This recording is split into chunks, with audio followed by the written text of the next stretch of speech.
When you freeze up trying to talk to a stranger or panic about what they might think of you, your brain is experiencing a mechanical misfire. You are not permanently broken. To fix this, we are going to use a specific 3-step psychological drill adapted directly from the principles in the book, How to Talk to Anyone. Communication is a mechanical skill that you can systematically train to dictate the flow and emotional outcome of a conversation. You do not need a fancy workshop to do this. You only need the smartphone in your pocket and the willingness to sit through a few minutes of mild discomfort. Mastering social interaction is about performing a series of low-stakes repetitions until the process becomes a habit rather than a hurdle. Step 1 starts with the device you are holding right now. You can continue the habit of passively scrolling through short-form videos, or you can use your phone as an active training tool. First, you can log into anonymous language practice applications. These platforms exist purely for matching you with a stranger to talk.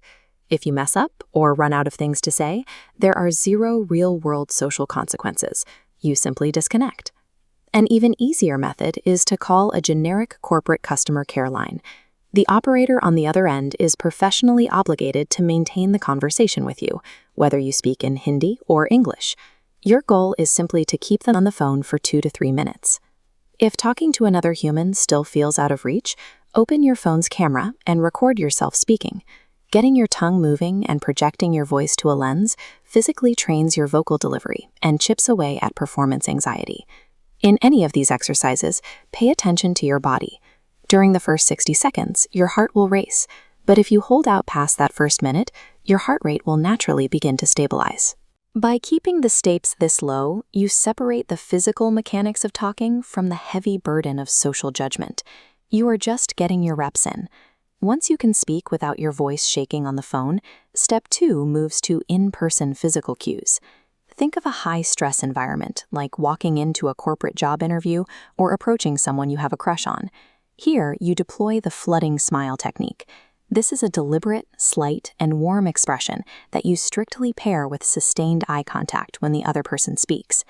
Timing and intensity matter. A wide-eyed, unblinking grin appears aggressive or forced. You want the relaxed face on the right, soft eyes, and a subtle, genuine smile. This specific combination of eye contact and a warm expression directly signals to the recipient's brain that you are a focused, non-threatening presence. If you want to see this executed perfectly, walk into a high-end luxury car showroom. The best salespeople use this exact eye contact and smile technique to artificially lower a buyer's natural skepticism. They make you feel heard, so you eventually buy what they are selling. Because these physical signals are processed faster than words, they manage the listener's initial fight-or-flight response. You establish a sense of rapport before the first sentence is even finished. Now, step 3 is your auditory trigger. Early in the interaction, find out the other person's first name and actively use it in your next sentence.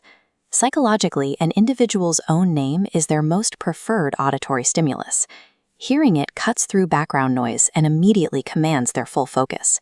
Massive corporations already exploit this. Global coffee chains like Starbucks mandate that their baristas manually write your name on the cup and call it out across the store when your drink is ready. That single word manufactures an instant sense of familiarity.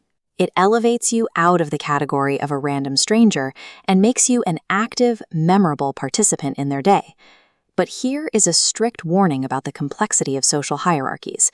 You cannot apply this blindly. Addressing your parents, your elders, or strict authority figures by their first name will likely shut down the conversation immediately. Wielding someone's name is a high-leverage tool. As long as you respect the established social hierarchy, it will instantly bridge the gap between a cold stranger and a warm acquaintance. The theoretical phase of this video is now over. Your mandatory practical assignment begins the exact second this screen goes dark. Here is the sequence you need to execute. Dial a generic customer service line. Put a subtle smile on your face, because smiling physically changes the shape of your vocal cords, and the operator will hear the warmth in your voice.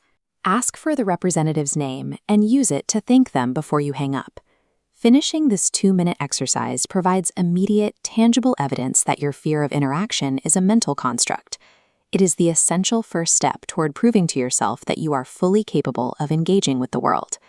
If you want a deeper exploration of these concepts, pick up a copy of How to Talk to Anyone, which you can find in both English and Hindi.